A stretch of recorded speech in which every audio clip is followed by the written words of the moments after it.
The other thing is, take full responsibility for your life.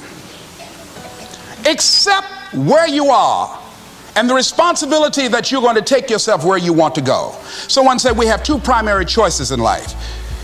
We can either accept conditions as they exist, or we can take the responsibility to change them. See, a lot of people want to exempt themselves from taking responsibility. All they want to do is talk about the problem. Every time you see them, they'll tell you their story over and over and over and over again. No. You want to take responsibility for your life. I got me here, I can get me out of this. And I'm getting out. I'm not going to be a volunteer victim. George Bernard Shaw said there are two kinds of people in life. You know, he said those that make things happen, those that watch things happen, and those that don't know what happened. And he said the people that get along in this life look around for the circumstances that they want, and if they can't find them, they make them. They create them. So part of beginning to get unstuck, you've got to decide that the behavior pattern that you have adopted doesn't work for you. You've got to change your strategies, and changing your strategy means reinventing your life. Recreating you, and you have the power to do that. You can decide that you're going to change, that you're not going to be a wimp. You can decide that you're going to stand up to life. You can decide that I'm going to live each day as if it were my last. You have the power to make that decision. You can decide I'm going to work on myself and develop myself. I'm going to empower me. And all of these things that are happening to me right now, they're just temporary inconveniences. They're not stronger than I am. I'm in charge here.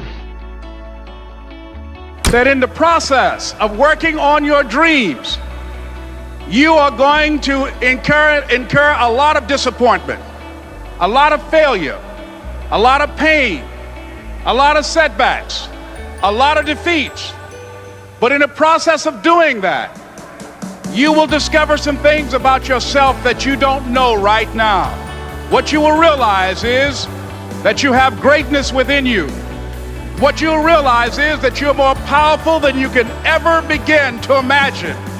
What you will realize is that you're greater than your circumstances, that you don't have to go through life being a victim. As Jack indicated, I was born in Miami, Florida, in an area called Liberty City, in an abandoned building on a hard linoleum floor with my twin brother. We were 6 weeks of age, we were adopted. When I was in 5th grade, I was identified as EMR, labeled educable, mentally retarded, put back from the 5th grade into the 4th grade, and stayed in that category until I got out of high school. I don't have any college training, but I met a high school teacher who one day changed my life. I was waiting on another student, and when he came in, he said to me, "Young man, go to the board and write what I'm about to tell you." And I said, I can't do that, sir. He said, "Why not?"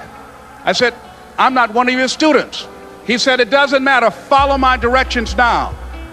I said, "I can't do that, sir." He said, "Why not?" I said, "Because I'm educable, mentally retarded." And he came from behind his desk and he looked at me. He said, "Don't ever say that again. Someone's opinion of you does not have to become your reality." I'm saying this is a time more than ever that you want to begin to inoculate yourself with positive words, coming to conventions, showing up on meetings, being on the calls, to make yourself unstoppable, to get out of your mind the polluting negative thoughts that's causing most people to go through life being stuck because they're volunteer victims. Somebody said that many people die at age 25 and don't get buried until they're 65 because they got so much garbage in their minds. You are here because you've got a clear vision of what you want and where you're going. Give yourselves a round of applause. Come on, bring your energy level up. Yes, yes. You want more. You want more. You're different. You're different than everybody else. Don't worry if they don't get it. Don't try and convince people to do this business. A person convinced against their will is of the same opinion still. You are not like everybody else. You can walk outside and find pigeons, but if you're looking for eagles, it's going to take you a minute. You are different. It's lonely at the top. How many of you know it's lonely at the top? Raise your hands. It's lonely at the top, but you eat better. That's what I'm talking about. You're different. One great entrepreneur said, I choose not to be a common man. It's my right to be uncommon if I can. I seek opportunity, not security. I do not wish to be a kept citizen, humbled and dulled by having the state look after me. I want to take the calculated risk, to dream and to build, to fail and to succeed. I refuse to live from hand to mouth. I prefer the challenges of life to the guaranteed existence, the thrill of fulfillment to the still calm of utopia. I will never cower before any master, nor bend to any threat. It's my heritage to stand erect, proud and unafraid, to face the world boldly and say, this I have done. You showed up because you're building a business that you can stand and say, I did this. I did this. This is my dream. Give yourselves a round of applause. Yes, yes, yes, yes.